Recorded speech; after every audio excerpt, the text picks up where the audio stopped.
Tenim una oportunitat per fer un assaig de com podrem veure aquest eclipsi i des d'on el podrem veure, perquè us deia, el Sol anirà molt baix sobre l'horitzó en el moment de la totalitat, apenes 4 graus.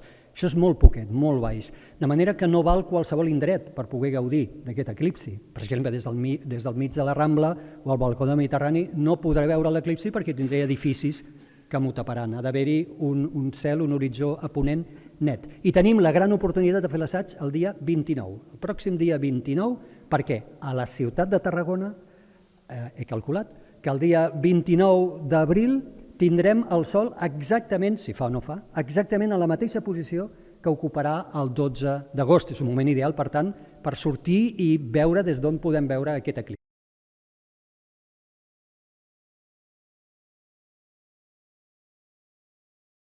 Per tant, és el moment de sortir.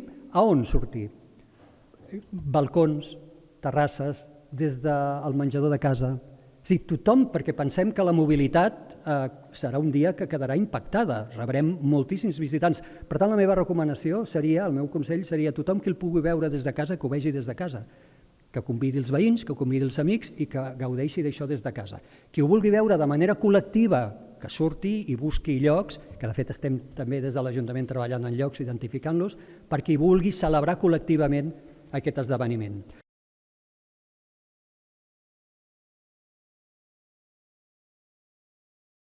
I aquesta programació culminarà el 12 d'agost amb la Festa de l'Eclipsi, que realitzarà el Moll de Costa, al qual també agraeixo tant al Port de Tarragona com a la Marina Tàrraco tota la feina que s'està desenvolupant i que esdevindrà l'escenari del fenomen astronòmic, completant aquesta experiència amb música, food trucks, per tal que tothom pugui celebrar l'eclipsi i puguem allargar i afavorir una tornada esglaonada i segura a la ciutadania que preveiem que per aquell dia, com hem comentat abans, sigui de masses.